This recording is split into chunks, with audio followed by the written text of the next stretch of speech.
नमस्कार मित्रांनो, शुभविवाह मालिकेच्या आजच्या भागामध्ये आता भूमी देवीची माळ चढवत असते. दुसऱ्या माळेसाठी देवी आता देवीच्या ती हात जोडत असते. त्याच वेळेला मग आता भूमी हे हात जोडत असताना म्हणते की देवी, तुला मी हात जोडले, तुझी प्रार्थना केली आणि त्याबरोबर तू मला एक पुरावाही दिलास रागिनी आत्यांच्या विरोधात, परंतु माझ्या नशिबाने तो निसटला आणि तो हातातून गेला. परंतु मला एक नक्की माहिती आहे की तू ज्याच्या मागे ठामपणे उभी राहशील ना, त्याच्या उभी राहिल्यानंतर व्यवस्थितपणे सगळं तू त्याचं करशील. कितीही काय झालं तरीही तू काहीही कमी पडू द्यायची नाहीस, मला माहिती आहे. आणि म्हणूनच मी हे सगळं केलं आहे आणि ठरवून आणलं आहे. असं म्हटल्यावर आता भूमी म्हणते की मला एक गोष्ट चांगली समजली आहे की तू काही झालं तरीही माझ्या मागे कुठल्याही गोष्टीच्या मागे पुरावा हा जाणून घेणारच आहेस आणि मला तू आत्ता नाही तर नंतर नक्की साथ देशील. त्यानंतर मग आता देवी भूमीच्या हाकेला धावते आणि त्याच वेळेला आता गायकवाड सर हे भूमीला फोन करतात की मॅडम, मी घाईमध्ये आहे, पण एक महत्त्वाची बातमी तुम्हाला द्यायची होती म्हणून मी तुम्हाला कॉल केला आहे आणि दीपक सापडला आहे. हे ऐकल्यावरती आता भूमीला धक्काच बसतो आणि त्यानंतर मग आता भूमी ही देवीकडे हात जोडते आणि म्हणते की आत्ताच देवी, मी तुला मागणं मागितलं आणि तू माझी मागणी मान्य केलीस आणि आता दीपकचा पत्ता लागला आहे म्हटल्यावर लवकरात लवकर रागिनी आत्या एक्सपोज होणारच. काही झालं तरीही रागिनी आत्यांच्या विरोधातला हा मोठा पुरावा सापडला आहे. भूमी खुश होते आणि आता ती गायकवाड सरांबरोबर असते. त्यावेळेला मग आता भूमी म्हणते की गायकवाड सर, इथे दीपक येणार आहे का? त्यावेळेला मग गायकवाड सर म्हणतात की हो, ॲक्च्युली भूमी मॅडम, काय झालं आहे, आम्हाला अशी टीप लागली आहे की तो इथे येणार आहे त्याच्या सहकार्याकडून पैसे घेण्यासाठी. इतके दिवस तो अंडरग्राऊंड होता, परंतु आता तो वर आला आहे आणि त्याला पैशांची गरज लागते, त्यामुळे तो पैसे घेण्यासाठी इथे नक्की येणार आहे अशी आम्हाला टीप लागली आहे. त्यामुळे आम्ही इथे दबा धरून आहोत. एकदा की दीपक इथे आला की मग त्याला पकडायचं आमचा प्लॅनिंग आहे. त्यामुळे आता काही झालं तरीही मॅडम, आपल्याला त्याला पकडायचंच आहे. तुम्ही एक काम करा, तुम्ही त्याच्या समोर जा आणि त्याला पत्ता सांगायच्या नादामध्ये त्याला तुम्ही गुंतवून ठेवा. मग एकदा की तो पत्ता सांगेल की आम्ही मागून त्याला ट्रॅप धरू. तुम्ही लक्ष ठेवा आणि हे सगळं आपल्याला व्यवस्थितपणे केलं पाहिजे. आणि जर रागिनीच्या विरोधात मोठा पुरावा सापडायचा असेल तर हे सगळं करावंच लागेल. तेव्हा मग भूमी म्हणते की ठीक आहे सर, आपण बघूया. आणि त्याच वेळेला मग ती समोरून कोणी येत आहे की नाही याच्यावरती पूर्णपणे लक्ष ठेवून असते. त्यानंतर मग आता समोरून भूमी म्हणत असते की कोणीतरी येत आहे, कदाचित तो दीपकच असेल का? तेव्हा मग त्याने चेहऱ्यावरती मास्क लावला आहे. भूमी म्हणते की हो सर, या दीपकचीच ती स्टाईल आहे चेहऱ्यावरती मास्क लावायची. मग त्यावेळेला लगेच गायकवाड म्हणतात की भूमी मॅडम, तुम्ही जा आणि त्याला तोपर्यंत पत्ता विचारून गुंतवून ठेवा, तोपर्यंत आपण बघूया. तर इथून आता बाकीचे सगळे सहकारी म्हणजेच गायकवाड सरांचे तिथे लक्ष ठेवून असतात. कोणी तिथून दीपक पळू जाऊ नये यासाठी पूर्णपणे लक्षात ठेवून त्याच्यावरती ट्रॅप टाकून असतात. नंतर मग आता भूमी ही समोर जाऊन कोणीतरी तिथे टपरीच्या इथे बसलेलं असतं आणि मग ती तिथे जाऊन बघत असते. त्याच वेळेला मग आता भूमी ही चेहऱ्यावरती तिचा पदर झाकते आणि दीपकला पत्ता विचारण्यासाठी म्हणून जाते. तेव्हा गायकवाड लांबूनच तिला खुणावत असतो की ठीक आहे, जा तुम्ही, काहीच प्रॉब्लेम नाही. त्याच वेळेला मग सगळेजण दबा देऊन आता बसलेले असतात आणि एकमेकांना पोलीस खुणवत देखील असतात. ते सिव्हिल ड्रेसमध्ये असल्यामुळे कोणालाही काही त्यांचा संशय आलेला नसतो. इवन गायकवाड सर हे सिव्हिल ड्रेसमध्येच आलेले असतात. मग त्यानंतर भूमी, हा पत्ता मला जरा सांगाल का, असं त्याला विचारतात. बाजूने सगळे पोलीस जमा होतात आणि सगळेजण आता तिथे दीपकला पकडण्याचा प्रयत्न करू लागतात. त्याला पकडल्यानंतर त्याच्या चेहऱ्यावरचा मास्क बाजूला करतात आणि तो मास्क बाजूला केल्यानंतर सगळे त्याला आता कॉलर धरून पकडतात की थांब थांब. तेव्हा मग तिथून लगे गायकवाड सर वगैरे धावत आल्याबरोबर त्याच्या चेहऱ्यावरचा मास्क काढल्यानंतर तो कोणीतरी दुसराच असतो. तेव्हा गायकवाड विचारतात की कोणीच रे तू? तेव्हा मग तो म्हणतो की सर, असं काय बोलताय तुम्ही? मी कोणी म्हणजे मी इथेच राहतो, लोकल आहे मी. तेव्हा मग चेहऱ्यावर मास्क का लावलास? तेव्हा मग लगेचच तो म्हणतो की सर, मला धुळीची ॲलर्जी आहे, काय करणार मी? पण तुम्ही कोण आहात आणि मास्क लावल्याला काही बंदी आहे का? तेव्हा लगेच तो म्हणतो की पण तुम्ही कोण मला विचारणार आहे? तेव्हा तो म्हणतो की महाराष्ट्र पोलीस. तेव्हा मग तो मुलगा म्हणतो की सर, खरंच सॉरी, खरंच धुळीची ॲलर्जी आहे सर, म्हणून मी मास्क लावला आहे चेहऱ्याला. असं म्हटल्यानंतर आता गायकवाड सरांना टेन्शन येऊ लागतं की नक्की आता दीपकला शोधायचं तरी कसं. गायकवाड सर म्हणतात की सोडा रे त्याला, जाऊ दे. मग तो निघून जातो. भूमी म्हणते की सर, आता काय करायचं तरी काय? आणि त्यानंतर मग आता इथे दीपक हा मागून सगळं लक्ष ठेवून असतो. तो म्हणतो की बरं झालं मी बरोबर लक्ष ठेवलं आणि ऐनवेळेला या माणसाची फिल्डिंग लावली, नाहीतर मग आता प्रॉब्लेम झाला असता, मला काहीही करता आलं नसतं. नंतर मग आता इथे गायकवाड सर विचार करत असतात की नक्की तो दीपक इथे येणार होता, मग काय झालं तरी काय, तो आला कसा नाही. तेवढ्यातच आता दीपक हा त्याच्या मार्गाने निघालेला असतो आणि तेवढ्यातच हवालदार शिर्के त्याला पकडतात. आणि शिर्के त्याला पकडतात, काय रे, तुला काय वाटलं की तू असाच निसटून जाशील आमच्या हातातून? महाराष्ट्र पोलीस आहोत आम्ही, काही झालं तरी तुला असं सोडणार नाही, चल चल, असं म्हणून ते रिव्हॉल्वर काढतात आणि त्याच्या बंदूक लावतात. आणि मग त्यानंतर आता लगेचच तो पळण्याचा प्रयत्न करत असतो, परंतु भूमी समोर येते आणि भूमी म्हणते की मला माहीत होतं तू पळण्याचा नक्की प्रयत्न करशील, म्हणूनच गायकवाड सरांनी बरोबर तुझ्या मागे ट्रॅप लावून ठेवलेला होता. आता हे सगळं झाल्यानंतर दीपक घाबरतो, मी कसं करू. तेव्हा मग आता त्याला तर पूर्णपणे व्यवस्थितपणे पकडलेलं असतं, सुटायचं कसं हा प्रश्न पडलेला असतो. भूमी म्हणते की दीपक, तुला काय वाटलं, तुला मी असं सोडणार? तो म्हणतो की मी काहीच केलेलं नाही आहे, प्लीज मला असं पकडू नका, सोडा. तेव्हा मग भूमी म्हणते की सोडा, तुझ्या मागचे सगळे पुरावे पोलिसांच्या हातामध्ये आहेत, कळलं. आमच्या गाडीचे ब्रेक फेल केलेले पुरावे सगळे काही तुझ्या विरोधात आहेत. शिवाय कोलतेला हॉस्पिटलमध्ये मारण्याचा प्रयत्न केला होतास ना, ते सगळं सगळं सगळं आहे आमच्याकडे, पुरावे आहेत सगळे पोलिसांकडे, त्यामुळे तू काहीच अडकू शकत नाही, समजलं. तेव्हा मग तो आता घाबरलेला असतो. भूमी म्हणते की चल, आता तुला कळेल की पोलीस काय करू शकतात ते. तेव्हा तो म्हणतो की साहेब प्लीज मला सोडा सोडा, परंतु कोणी त्याचं ऐकायला तयार नसतं. आता त्याला चांगलंच धरून ठेवलेलं असतं. भूमी म्हणते की ह्याला धरा शिर्के आणि ह्याला सोडता कामा नये, ह्याला लागीन त्यांच्या विरोधात चांगलाच पुरावा द्यायचा आहे. ती म्हणते की दीपक आता एक काम कर, ते म्हणजे काही झालं तरीही तुला ना या गोष्टी सहन केल्याच पाहिजेत. तू आता माफीचा साक्षीदार बनलास तरच तू वाचशील. काही करायचं नाही आहे, तुला पोलीस लवकरात सोडूनही देतील, तुझ्यावर काही होऊ देणार नाही. फक्त तुला रागिनीच्या विरोधात माफीचा साक्षीदार बनावा लागेल. तिने काय काय गुन्हे केलेत ना, ते सगळे गुन्हे तुला सांगायला लागतील, त्याशिवाय तुझं काही खरं नाही. सगळ्या गोष्टी या तुला सांगशील तेव्हाच मग तुझी सुटका होऊ शकते, नाहीतर नाही. तेव्हा मग आता पोलीस हे त्याला घेऊन चाललेले असतात आणि त्याला काही करून आता सोडायचं नसतं, हे ठरलेलंच असतं. आणि तेवढ्यातच आता एक बाईक समोरून येत असते आणि गायकवाड सर आणि म्हणतात की चला धरा रे याला लवकरात लवकर घेऊन गेलं पाहिजे. तेवढ्यातच आता दीपकला धरून तिथून आणत असतात.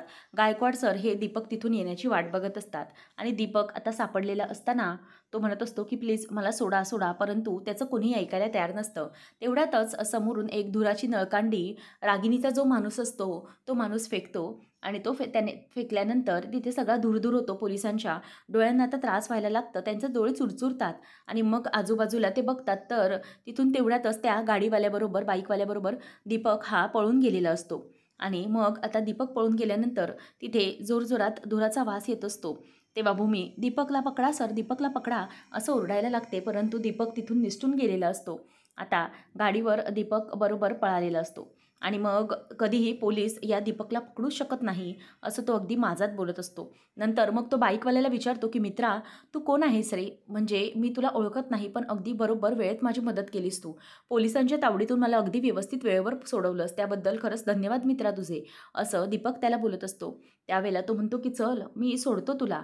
मग आता तो म्हणतो की पण अरे तू आहेस तरी कोण, आणि तुला कसं माहिती की मला पोलिसांनी पकडलंय, किंवा तू माझी मदत कशी केलीस, तू तर मला ओळखत पण नाहीस, मग इतकी सगळी रिस्क घेऊन तू माझी मदत करण्यासाठी कसा काय तयार झालास, नेमकं काय झालंय. तेव्हा आता गायकवाड आणि भूमी टेन्शनमध्ये असतात, कारण हातातोंडाशी आलेला दीपक आता निसटून गेलेला असतो आणि त्यामुळे त्यांना टेन्शन आलेलं असतं. गायकवाड म्हणतात की आता काय करायचं ना काही समजत नाही आहे. भूमी म्हणते की हो गायकवाड सर, मलाही टेन्शन आलं आहे, नक्की दीपक हा असा कसा निसटून गेला, त्याला वेळेवर मदत करण्यासाठी कसं काय आलं कोणी, म्हणजे आपण त्याच्या मागावर आहेत हे त्याला अगोदरपासून समजलेलं होतं का, नक्की काय होतं, असा भूमीच्या डोक्यात विचार सुरू असतो. मग नंतर गायकवाड सर म्हणतात की असंच काहीतरी असेल, त्याने काहीतरी प्लॅनिंग करून ठेवलं असेल, जर पोलिसांनी पकडलं तर काय करायचं. नाहीतर मग भूमी म्हणते की मग कदाचित जो दुसरा माणूस होता त्याला मदत करणारा तो माणूस हा रागिनी आत्यांचा तर माणूस नव्हता ना. म्हणजे मला याचीच जरा शंका वाटते की जर हे सगळं झालं मग रागिनी आत्यांचा माणूसच आला नसेल ना. आत्यांना हे सगळं कसं समजलं पण की आपण त्या दीपकच्या मागावर आहोत ते. तेव्हा मग आता हिला हे सगळं कसं समजलं याचा प्रश्न गायकवाडांनाही पडलेला असतो, कारण मग आपल्या माणसातलंच कोणी खबरी आहे का, असाही एकदा प्रश्न त्यांच्या डोक्यामध्ये यायला लागतो. त्यानंतर मग आता इथे दीपक म्हणत असतो की अरे दादा, तुम्हाला कुठे घेऊन चाललायस ते तरी सांग. मग त्याच वेळेला तो म्हणतो की ये, मॅडमने भेटायला बोलवलं तुला, मॅडमचा माणूस आहे मी. तेव्हा मग त्याला लक्षात येतं समोर गाडी बघितल्यावरती की रागिनी पटवर्धन हिने भेटायला बोलवलंय. खरं तर आपण इतके दिवस तिच्याशी बोलत नाही, तिला कुठे आहोत हे पत्ता दाखवत नाही, त्यामुळे ती चिडलेली असते. रागिनी गाडीच्या बाहेर उतरते आणि म्हणते की "काय रे, ए दीपक, तुला काय वाटलंय, की तू असा मला इतके दिवस न कळवता अंडरग्राऊंड जाशील आणि मला कळणार नाही? इतके दिवस तुला शोधण्याचा प्रयत्न करते. शेवटी आज तू माझ्या मागे हाताला लागलास. तुला वाटलं होतं, की मला काही समजणार नाही, परंतु असं अजिबात होणार नाही. लक्षात ठेव, किती काही झालं तरीही या सगळ्या गोष्टी तुझ्यापासून लपणाऱ्या नाहीयेत आणि माझ्यापासूनही नाही." आणि मग तो म्हणतो, की "मॅडम तुम्हाला कसं माहिती, की मला पोलीस मागे आहेत?" तेव्हा ती म्हणते, की "मला मला माहिती. हे बघ, एक गोष्ट लक्षात ठेव. जसं तुझे खबरी हे पोलिसांमध्ये असतील ना, तसेच माझे खबरी देखील पोलिसांमध्ये आहेत आणि त्या खबरींनीच मला सांगितलंय, की तुला पकडण्यासाठी ते ट्रॅप लावतायत आणि कुठे येणार आहेस, काय येणार आहेस, हे सगळं अगोदरच मला समजलं होतं आणि म्हणूनच तुझ्या मागे मी पण ट्रॅप लावला होता आणि पोलिसांना तू सापडलास, परंतु त्यांच्या तावडीतून मीच तुला सोडवलंय आणि मी इथे माझ्यासमोर आणलंय. तुला काय वाटतं, की तू सहजासहजी माझ्या तावडीतून सुटशील? अजिबात नाही. या रागिनी पटवर्धनला कोणीही चकवा देऊ शकलेलं नाही आणि तूही नाही देऊ शकणार.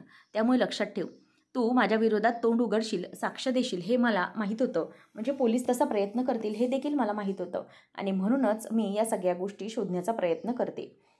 लक्षात घे दीपक, जरी काही झालं ना, तरीही या सगळ्या गोष्टींना मी तुला अजिबातच सोडणार नाही आहे." तेव्हा मग दीपक म्हणायला लागतो, की "मॅडम, मॅडम प्लीज असं करू नका मॅडम."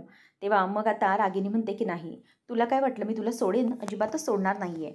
तो खूप घाबरलेला असतो आणि म्हणत असतो, की "मॅडम प्लीज असं करू नका." म्हणते, की "तुला आता प्रश्न पडला असेल, की मी तुला मारणार तरी कशी? कारण माझ्याकडे कुठल्याही प्रकारचं हत्यार नाही आहे हातामध्ये.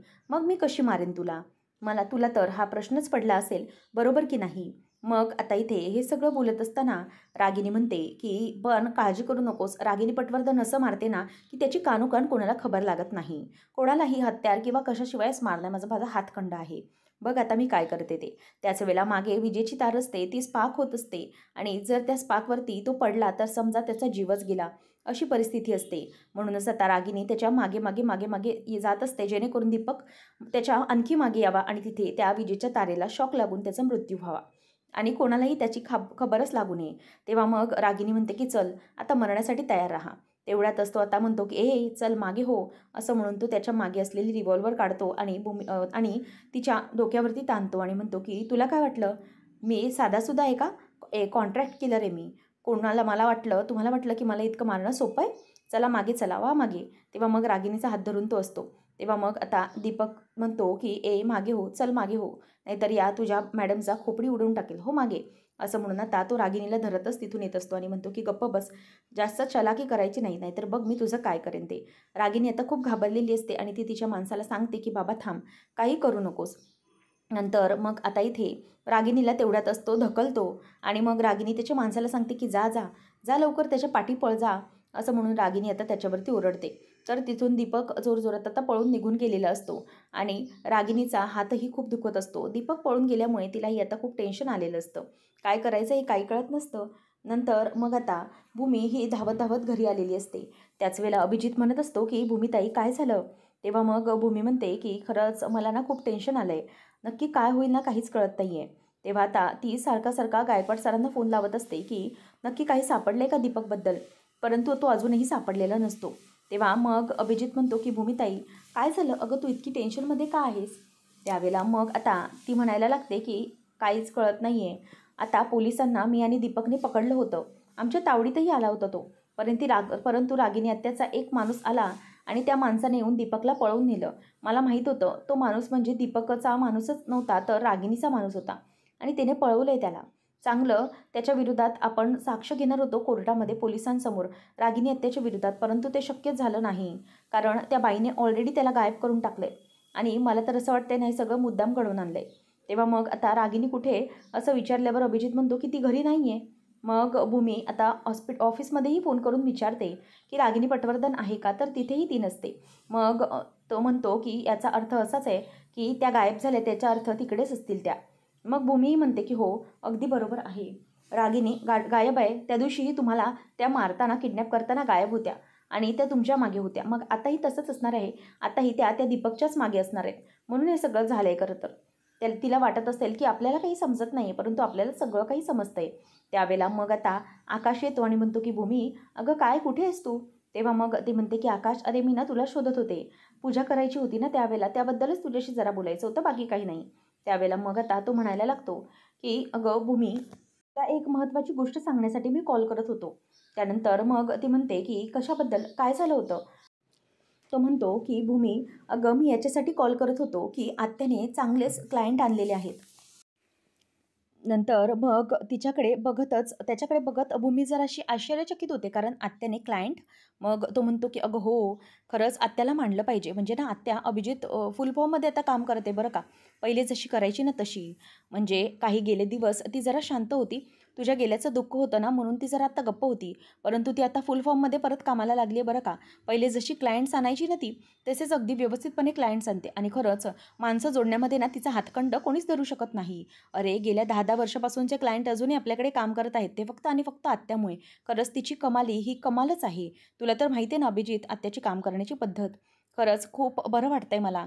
आता पुन्हा एकदा तिने चांगल्या प्रकारे कामाला सुरुवात केली आहे. स्वतःचा मुलगा गेल्याचं दुःख होतं, परंतु आता नाही.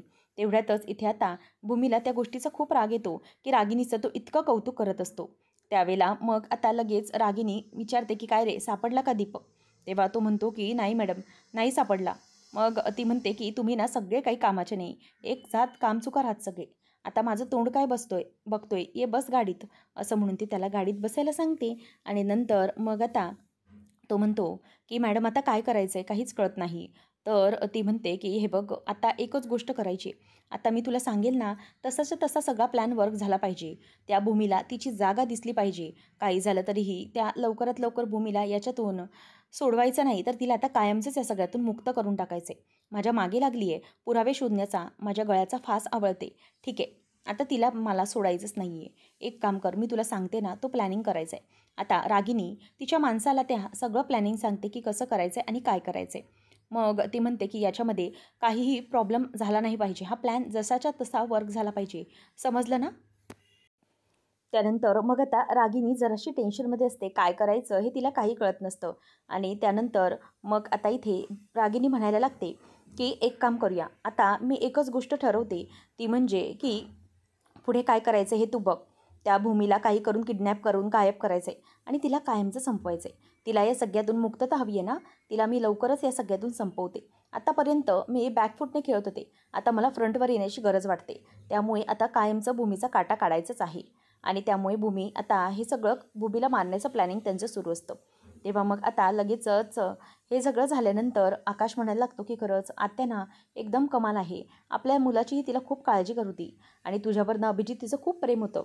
तेव्हा मग रागिनी म्हणते, की भूमी म्हणते, की "हे बघ आकाश, तू ना प्लीज असं बोलू नकोस. मला ना अजिबातच हे सगळं बोललेलं आवडत नाही आहे.